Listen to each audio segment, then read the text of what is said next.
नमस्कार, पेश है न्यूज रफ्तार से। यूपी पुलिस ने कानपुर में गत शुक्रवार को हुई हिंसा में संलिप्तता के आरोप में सोमवार को 9 और आरोपियों को गिरफ्तार किया, जिसके बाद इस मामले में गिरफ्तार आरोपियों की कुल संख्या बढ़कर 38 हो गई है।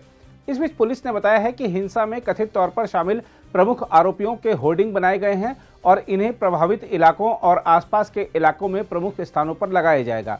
कानपुर पुलिस ने सीसीटीवी फुटेज के आधार पर 3 जून को कानपुर में हुई झड़प में शामिल 40 संदिग्धों का पोस्टर भी जारी किया है और लोगों से संदिग्धों की तलाश में मदद करने की अपील की है। अपर पुलिस आयुक्त कानून और व्यवस्था आनंद प्रकाश तिवारी ने कहा, हमने सीसीटीवी फुटेज और वीडियो क्लिप के माध्यम से लगभग 100 और दंगाइयों और पथराव करने वालों की पहचान भी की है। उन्होंने कहा कि तलाश अभियान जारी है और दंगाइयों की जल्द से जल्द गिरफ्तारी सुनिश्चित करने के लिए सभी संभावित ठिकानों पर छापेमारी की जा रही है। मुंबई के पुलिस कमिश्नर संजय पांडे ने कहा है कि अभिनेता सलमान खान और उनके पिता सलीम खान को एक धमकी भरा पत्र मिला है। उन्होंने कहा कि बांद्रा पुलिस ने एक अज्ञात व्यक्ति के खिलाफ प्राथमिकी दर्ज की है और आगे की जांच जारी है। मुंबई पुलिस कमिश्नर ने कहा कि पुलिस मामले को गंभीरता से ले रही है और हम उन्हें मिले पत्र और पूरे मामले की जाँच कर रहे हैं। हालांकि अभी तक किसी को हिरासत में नहीं लिया गया है। उन्होंने कहा कि जरूरत पड़ी तो हम उनकी सुरक्षा को बढ़ाएंगे। हम आपको बता दें कि एक पुलिस अधिकारी ने बताया था कि रविवार को सुबह की सैर के बाद सलीम खान बांद्रा बैंड स्टैंड में बेंच पर बैठे थे। उसी दौरान एक अज्ञात व्यक्ति ने उन्हें एक पत्र दिया जिसमें उन्हें और सलमान खान को जान से मारने की धमकी दी गई थी। बाद में सलीम खान ने अपने सुरक्षाकर्मी की मदद से पुलिस से संपर्क किया और बांद्रा थाने में इस संबंध में मामला दर्ज किया गया है। पंजाब पुलिस ने पंजाबी गायक सिद्धू मूसेवाला की हत्या के संबंध में एक और व्यक्ति को पकड़ा है। पुलिस ने इस मामले में अब तक 3 संदिग्धों को पकड़ा है। दविंदर उर्फ काला को हरियाणा के फतेहाबाद से रविवार शाम पकड़ा गया। पुलिस सूत्रों ने सोमवार को बताया कि हत्या में शामिल 2 संदिग्ध कथित रूप से दविंदर काला के साथ थे। हम आपको बता दें कि पंजाब पुलिस ने 3 जून को फतेहाबाद से 2 संदिग्धों को पकड़ा था और मूसेवाला की हत्या में उनकी भूमिका की जाँच की जा रही है। इस बीच खबर है कि कांग्रेस के पूर्व अध्यक्ष राहुल गांधी मंगलवार को दिवंगत पंजाबी गायक सिद्धू मूसेवाला के गांव जाकर उनके परिवार से मुलाकात कर सकते हैं। दिल्ली पुलिस ने भाजपा की पूर्व प्रवक्ता नुपुर शर्मा को पैगंबर मोहम्मद के खिलाफ उनकी विवादास्पद टिप्पणी के लिए धमकियां मिलने की शिकायतों पर प्राथमिकी दर्ज की है।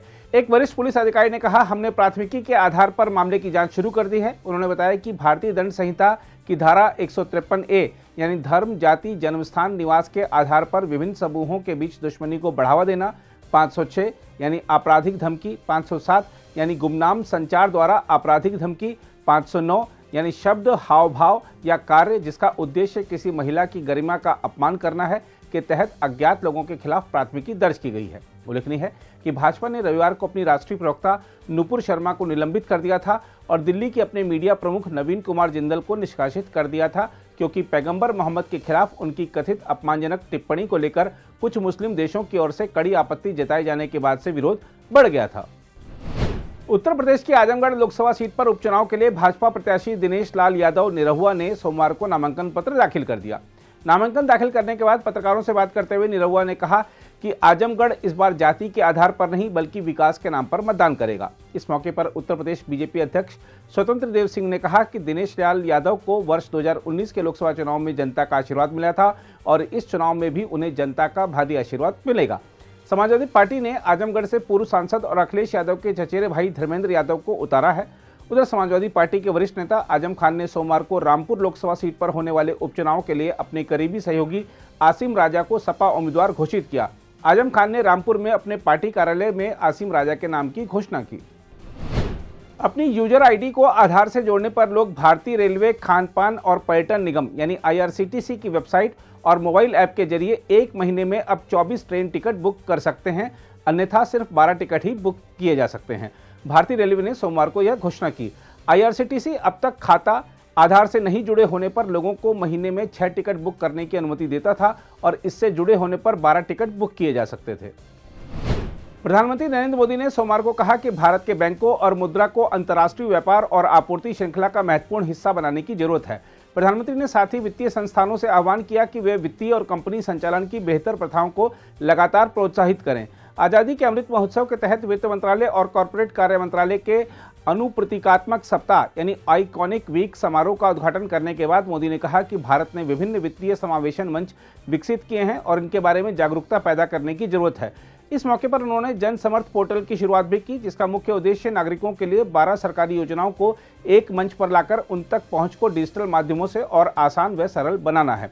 उन्होंने सिक्कों की एक नई श्रृंखला भी जारी की जो दृष्टिहीनों के अनुकूल भी है। ये सिक्के 1 रुपये, 2 रुपये, 5 रुपये, 10 रुपये और 20 रुपये मूल्य वर्ग के हैं और इन पर आज़ादी के अमृत महोत्सव का डिजाइन बना है। कोरोना वायरस संक्रमण के मामलों में कमी आने के बाद अधिकारियों ने महामारी संबंधित पाबंदियों में कुछ और ढील दी है तथा लगभग 1 महीने के बाद चीन की राजधानी बीजिंग में ज्यादातर रेस्तरां फिर से खुल गए हैं। संग्रहालय, सिनेमा और जिम को 75% क्षमता तक संचालित करने की अनुमति दी गई है और अब लोगों के घरों तक सामान को पहुंचाया जा सकता है।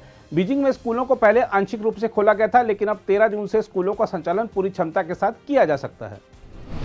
बेंगलुरु में जन्मे अखिल रविंद्र फ्रांस के मार्सिले के समीप ला कास्ले में सर्किट पॉल रिकॉर्ड में यूरोपीय GT4 सीरीज के दूसरे दौर की 2 रेस में 5वें और 7वें स्थान पर रहे। रेसिंग स्पिरिट ऑफ लिमान का प्रतिनिधित्व कर रहे अखिल ड्राइवरों के सिल्वर वर्ग की ओवरऑल सूची में तीसरे स्थान पर चल रहे हैं। उनके खाते में 46 अंक थे। रेसिंग स्पिरिट ऑफ लिमान की टीम ओवरऑल टीम तालिका में 81 अंक के साथ शीर्ष पर है। घरेलू शेयर बाजारों में सोमवार को लगातार दूसरे कारोबारी सत्र में गिरावट रही और BSE सेंसेक्स 94 अंक टूटकर बंद हुआ। इस सप्ताह भारतीय रिजर्व बैंक की मौद्रिक नीति समीक्षा से पहले विदेशी संस्थागत निवेशकों की लगातार बिकवाली और कच्चे तेल के दाम में तेजी से बाजार नुकसान में रहा। 30 शेयरों पर आधारित BSE सेंसेक्स 93.91 अंक यानी 0.17% की गिरावट के साथ 55,675.32 अंक पर बंद हुआ। नेशनल स्टॉक एक्सचेंज का निफ्टी भी 14.75 अंक यानी 0.09% की गिरावट के साथ 16,569.55 अंक पर बंद हुआ। अगर आप भी लेना चाहते हैं देश दुनिया की तमाम जानकारी तो आज ही सब्सक्राइब करें हमारे चैनल को। साथ ही नीचे दिए बेल आइकन को जरूर दबाएं ताकि हर अपडेट आप तक पहुंच सके।